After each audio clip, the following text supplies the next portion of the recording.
Everybody, we're going to try this again. My phone keeps crashing, which I've never experienced, but bear with me. Next Thursday, I'm going to be doing a vineyard chat with Antoine Vincent of Chateau Fouissé, and then this Saturday, I'm doing a cooking demo and wine pairing with champagne. So tune in, please. They are again in Bandol.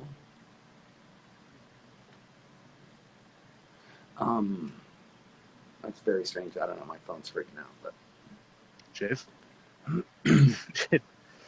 Where are you, Jeff?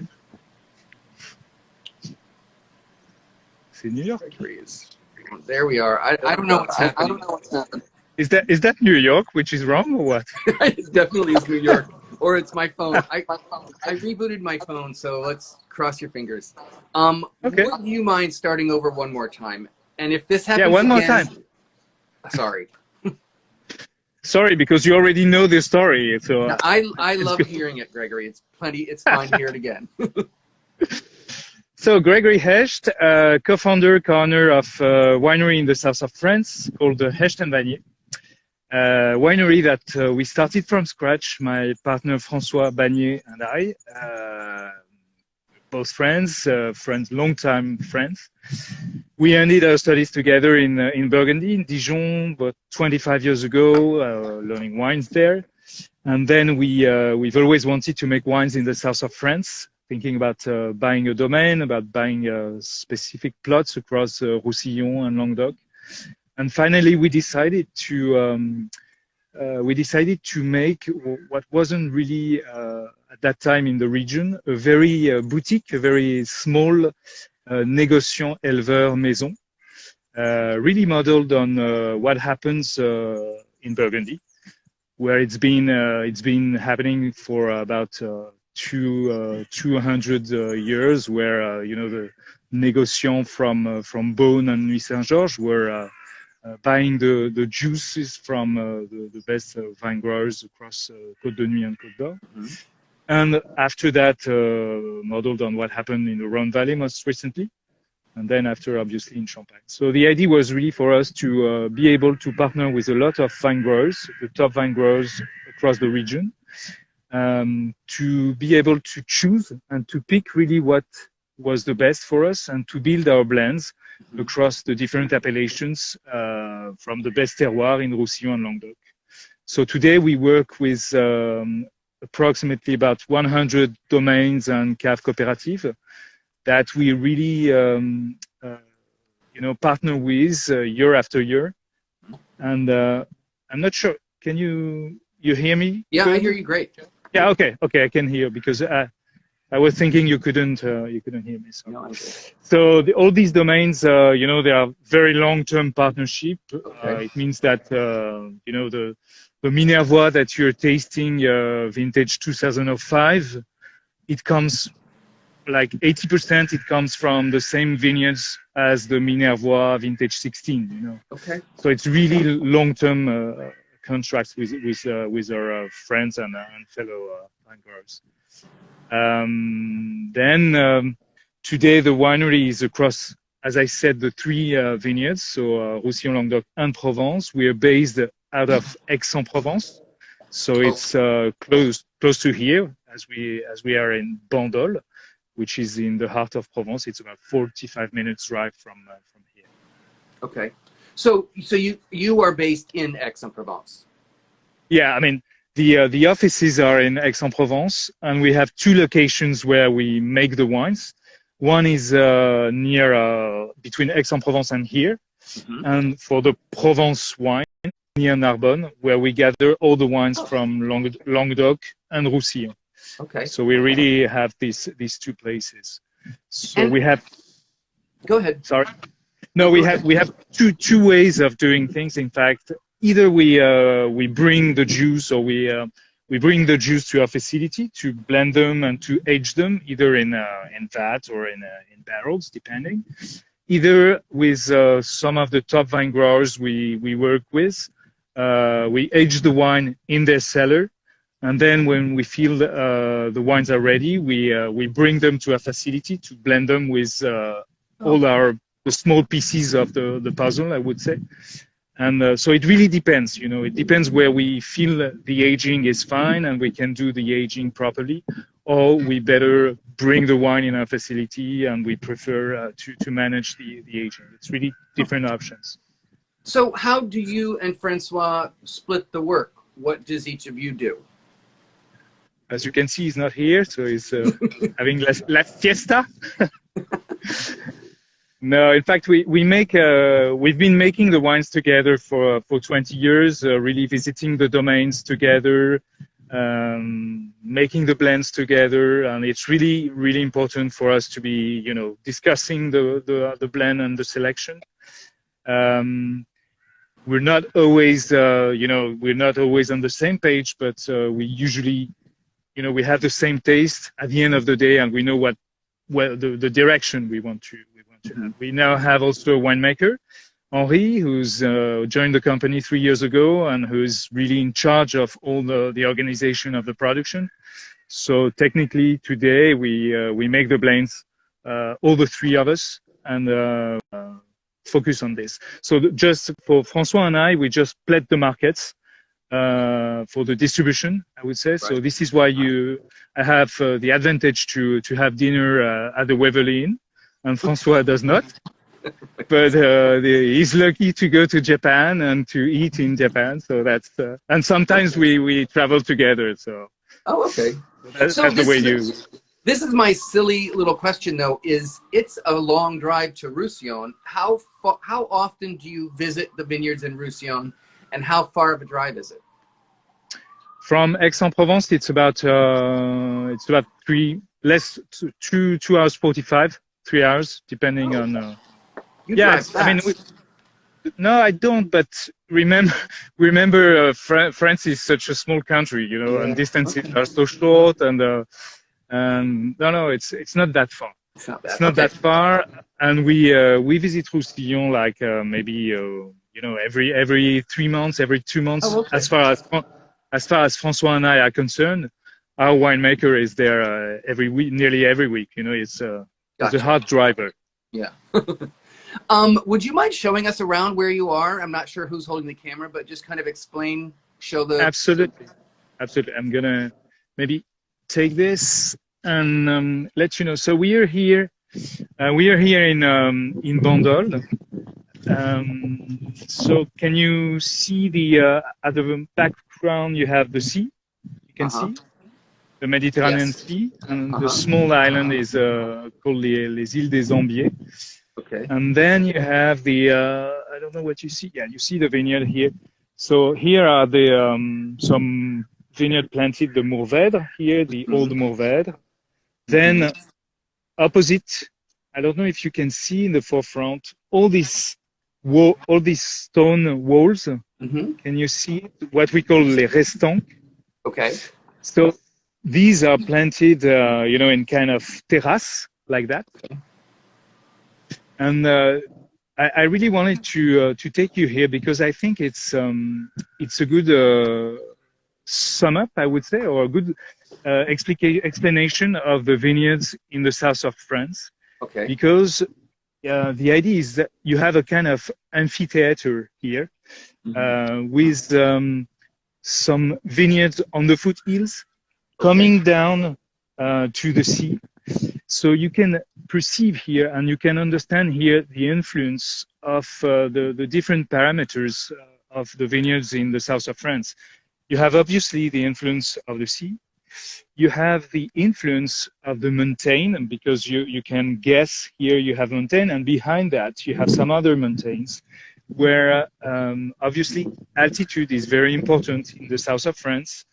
And then you have the influence of the wind. I don't know if you hear it, but today is okay. Today is not a Mistral day, and this is why the weather is not that good. It's more a wind from southeast, so that brings this kind of foggy atmosphere, which is very different from a day with Mistral, where we would have a very clear and a very light day, you know. But but that would be very difficult to speak because, as you Yeah. know, the Mistral is very strong. Would you mind, AJ Ojeda Ponce is a soil nut. Would you mind showing us the dirt? Sure, the dirt. Yeah. Sure, I've got some very visible limestone. So on the left side here, you have younger vines. These are more dedicated to make the rosé. Okay. Because in Bandol, it's an appellation where you have, so you see here, you have already the grapes. They're ready. Can you see them? I think so. Yes. Yeah. See the grapes, they're already out. Oh yeah, wow. You see? So here, luckily, we didn't have any frost, in fact, because the influence of the sea was fantastic, and usually in Bandol you don't have this extreme temperature that we have in some other places. So that was very, very preserved during these terrible nights of April. Yeah. I was in Burgundy yesterday. It's really a disaster. I mean, Yeah, I bet. it's awful. So So is the here- soil a little red, or is it just the lighting? It's a bit. I would say it's brown. Oh, okay. Not that red, but there are some parts in Bandol where it's more with a bit more iron, so a Okay. bit more red. So here you can see the older Mourvèdre with again the grapes. There, can you see them? Uh-huh. And those Yeah. rocks, wow. And those rocks, of course. So each time you you see that this is really well the calcareous, and Yeah. and this is each time you plant some, each time you work the vineyard, you will take off a lot of stone like Okay. this, and this is why you have all these terraces, as I mentioned, which are made with the stone that were taken off from the vineyard to use them. And especially over there, this one is not really done, but on the other side, you can guess them. This is the traditional landscape of Bandol, where you have the terrace like that, and these walls made of these calcareous stones, in fact. So That's that was the using these stones coming from the vineyard. Okay. Plus, that was a solution to cultivate the vines, but also the olive trees, avoiding on foothills and avoiding the erosion, because you can have very violent rainfalls, which if you are not in terrace like that, it's can be really damaging. I see. Now, when you were walking over there, you said that other plot was meant for rosé. Is that the younger vines? Yes, absolutely. Because in fact, to enter the Bandol appellation, the vines need to be on the fourth year of production. Oh, okay. The fourth, we call it the fourth leaf, and this is for the rosé. To make red wine, it needs to be the eighth leaf. Sorry. Oh, right. Okay. Wow. So the appellation is quite strict in Bandol. They made a lot of rules, which is really good because it brings a typicity, I would say, to Bandol, and you really have a good idea of what you're going to find in the bottle, I think. Okay. So what actually delineates what is Bandol? Is it really just that mountain range and the amphitheater that then becomes a little bit warmer, and that's why you grow Mourvèdre? What's the very clear difference between that little amphitheater of Bandol and the rest of Provence? I think there are a few parameters. The first one is, as you said, the location. The fact that it's so close to the sea. The soil, the calcareous soil, and clearly the grape. What makes an appellation special, you know that, Jeff, is the the link between a grape and an appellation. You have Merlot in Pomerol, you have Nebbiolo in Barolo, and here in Bandol it's Mourvèdre. Mourvèdre is really a very, very specific grape with a lot of personality. It was planted in Provence, widely planted in Provence before the phylloxera. But as you know, the phylloxera at the end of the 19th century destroyed everything. And when the people had to replant vineyards, that was the point. So everywhere in the south of France, they replanted very productive varietals to make high volumes, you know, and more. So that was the moment of the Carignan in Languedoc, of the Aramon, of all these grapes with, you know, with very high yields. Okay. And Mourvèdre in Provence was quite forgotten until the 30s, 40s, where some pioneers came back and some old families came back and revisited the oldest wines from Bandol, from the century before, and understood that Mourvèdre was really the personality of this place, and they replanted Mourvèdre. So today is really the identity of the appellation, and it's the identity for the reds because you need to have 50% of Mourvèdre at least in the red. Okay. And for the rosé, you need to have 20% at least in your blend. Oh, okay. And so what are the other grapes that you grow there? So you have Grenache, Cinsault, and a bit of Syrah, but really the others, the two other players are Grenache and Cinsault. A bit more now with some people play a bit with the Carignan because we all love Carignan. I know you love Carignan. Carignan, when it's low yield, it's super interesting. When it's old vines, it can be super interesting because of its acidity. And with the global warming, it's a grape which is interesting because it's also a late ripening grape when it's old. So that would be interesting. And does your rosé, it's ready a little bit later than the Provence rosé? Is that correct? Yeah, absolutely. In fact, the thing is that, as you know, we as a winery, we kind of really specialized a lot on rosé these past years. Mm-hmm. But we've been making rosé in the Languedoc for really a long time. And when we came to Provence, we started with Côte de Provence, a classic Côte de Provence with Grenache, Cinsault, a splash of Vermentino, something super quaffable that you can really drink very early in the season. But when we started in Bandol, we really felt that we wanted to make something different, and tasting a lot of the top Bandol here, top Bandol rosé, we felt to have a Bandol with a lot of Mourvèdre. So, je suis déconnecté. Oh, I'm good. Sorry. That's okay. So we wanted to have Bandol rosé with a lot of Mourvèdre. Okay. So I said the minimum is 20%. And I have to say that many producers today are really at the minimum because the question with the Mourvèdre is that Mourvèdre is a grape with quite a lot of tannin, with complexity, so it takes a bit of time for the Mourvèdre to be approachable, you know, to be drinkable, even for rosé.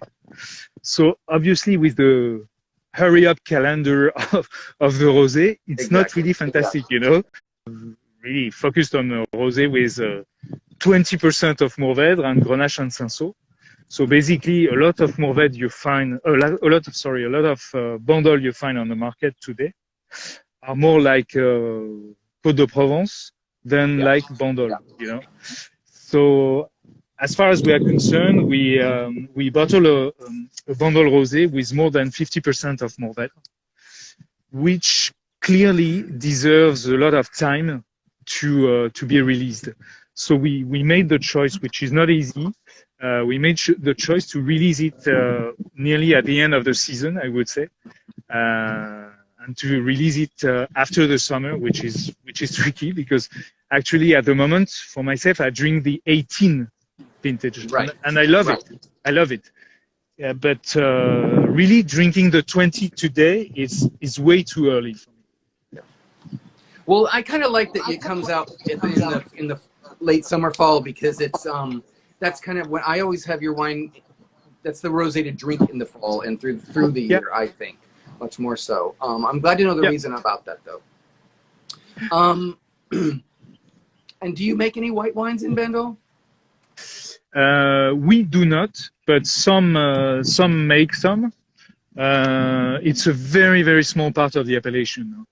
I would say that today rosé is really it's really flooding in Bandol. It's I would say between 75 to 80% of the production. I mean, of the bottling in Bandol. And white would be maybe 3 or 5. I don't know exactly. This is a silly question, but I know you're going to be able to explain it to me because for me, Mourvedre is big wine. It's lusty and it's got a lot of complexity and texture. The first time I ever had it was with sweetbreads, which is generally fatty, and you would think you want something like champagne that's very bright to counter it, but it was amazing together. Can you explain that a little bit? Why Mourvedre is pairable with things like that? So you were with the red? Yeah, the red. Yeah, with the red.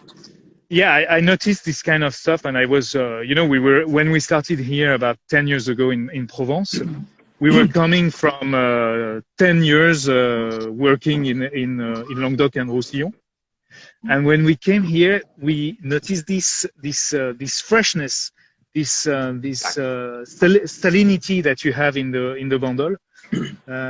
I'm not a big fan of this word because it's used everywhere, but it's true. I mean, it's something very unique, and I noticed that you really are able to pair this Bandol red, this Mourvedre with completely.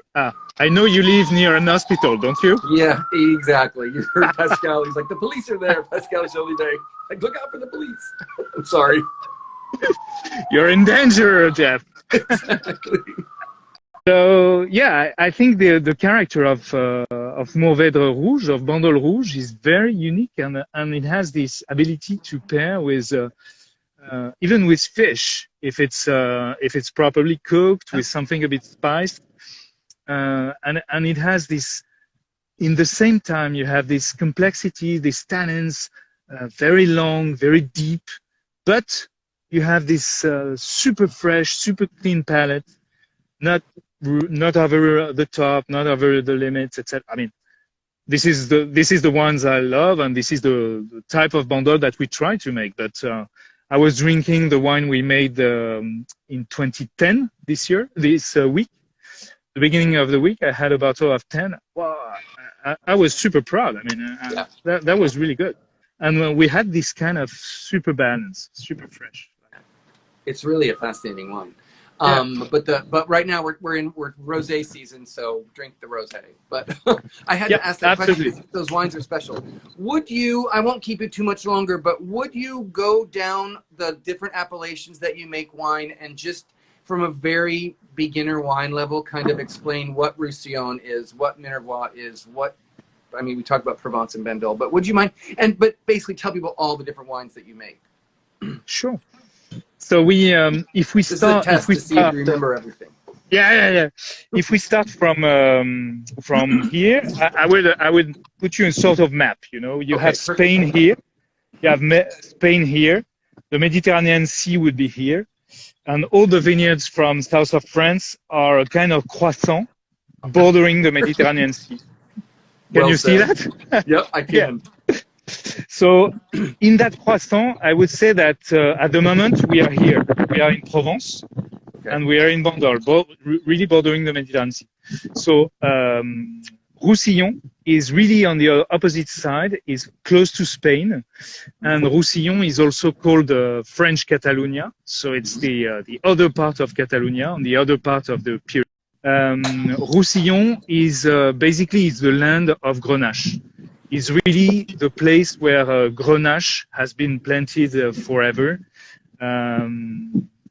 Historically, it was planted to make the sweet wines. You know, the kind of Maury, the Rivesaltes. So you have really Banniers, of course, and you have a treasure of very old vines in Roussillon, which is fantastic, absolutely fantastic. For the people who know, it at some places it looks like a bit the Priorat, with very old vines on black slates. It's a very stony vineyard with very low yields, which means that economically it's a disaster. It's really you cannot make money over there except if you sell your wine very expensive. But you can make tremendous wine with a mineral character. So we do make a Côte du Roussillon village with a lot of Grenache, about 70% with Syrah, Grenache and Carignan, but really a lot of Grenache. And for this wine, it's a long aging. It's about 2 years in large format barrels in kind of demi-muit. It's a barrel specific from the south of France, which is very well suited with Grenache, with very soft oxygenation. After, if we move up in the Croissant, if we move up to this area, we are in the Languedoc. So sorry, the Croissant is here. So we are here in the Languedoc. So the Languedoc is, I would say, if we want to be a bit roughly, is more the land for Syrah historically. I mean, historically, not really historically, because historically it's more the land for Carignan, Ramon, etc. Yeah. The first Syrah were more planted in, they were planted in Faugère in the 60s, late 50s, 60s. Okay. So if you're told about a very ancient Syrah from just after the phylloxera, it's come on, give me a break. Okay. I didn't know that. That's cool. No, the Carignan and Grenache could be so old, but Syrah is not that old. I mean, can be 60 years now, but and then so Languedoc is in Languedoc we make the regional appellation Languedoc with Syrah, Grenache, Carignan. It's a blend of Syrah, Grenache, Carignan, or Syrah, Grenache, Mourvèdre. We make some appellation called Faugère, Saint-Chinian, Minervois. These are some appellations where you have a kind of SGM blend, usually with also long aging in barrel for about 2 years. Most of the winemakers we work with, of the vine growers we work in over there are organic. You know, all the production now in Roussillon and Languedoc for us is has turned organic. Right. A commitment from us since vintage 07. First vintage organic was 07. And then progressively we turned all the producers we worked with to organic. And then if we go to the end of the Croissant, here we have the Provence, as we said, with Bandol over here, the large appellation Côte de Provence here, and then here Coteaux d'Aix. We also make a Coteaux d'Aix en Provence, which is the vines which are planted around Aix-en-Provence. So they are basically based on Grenache Cinsault and a bit of Syrah and a bit of Rolle. Just occurred to me, why do you use the glass cork for your Provence Rosé? We did use that. I mean, the story is a bit. At the beginning, we found it was quite nice and a good way to. In a way, because you were able to keep it and to reuse it. Yeah. The thing also we were a bit doubtful at the beginning because it was a long time ago. It was on vintage 12, you know, so it was a long time ago, and we saw it on German Rieslings. So we felt that if the German would use it, we felt maybe that's a good option. It might be serious, you know, it might be something. So we used it, but today we kind of split it. We have this on specific markets where they ask for it, but we came back to more natural cork. It really depends on the market, but today it's more natural. I think it's cool. It looks pretty too. So, but whatever you do is great. Let's see. I said I wanted to ask you about HVE. Would you explain what HVE is to people? And you have to do something every year, I think. So could you just tell us some of the things that you guys do? Because I think it's interesting. You have to do things every year. Yes, we are not really committed to this. I think today it's very difficult for the consumer to kind of understand with all the label, all the certification, etc. So we, as far as Hecht and Bannier are really concerned, we really focused on the bio, on the organic, which is for us the key of our commitments. And it's quite a journey because I would say that Languedoc and Roussillon, it was easier for the vineyard because it turned organic naturally, I would say, for a sad reason, because it was difficult to sell the wine and people were poor. It's way easier to work organically in Languedoc and Roussillon and in Provence than it is in Bordeaux or in Burgundy, where you have more humidity, where you have more disease potential, etc. But it's a lot of work. Not all the producers we work with are willing to do that. We had to kind of give up our partnership with some producer who didn't want to go on that journey. And after that, so all the Languedoc and Roussillon production now is turned organic, and we are working on Provence, but it's difficult because, as you know, Provence works well today, and the rosé sells well, so people are not very encouraged to turn organic. So I'm sure that's a struggle. Well, I'll let you go. I really appreciate your time. I really appreciate the effort you gave me to find a nice day in a nice place. It means a lot. Look at that. At the end of the day, we have a bit of sun, Well, just like magic. That's great. Just like magic, yeah. Well, it's been a pleasure to see you. Are you coming over soon? Do you have any plans? No, I wouldn't say plans. Hope for sure. Hope, okay. Hope for sure. I'm vaccinated, so I'm able to come at some point. So maybe in the fall we'll see. We'll hope that. Awesome. I hope so too. All right. It's really been a pleasure to talk to you. Thank you so much, Gregory. I hope to see you soon. It was nice. Thank you. Right, bye-bye. Bye, Jeff. Bye-bye.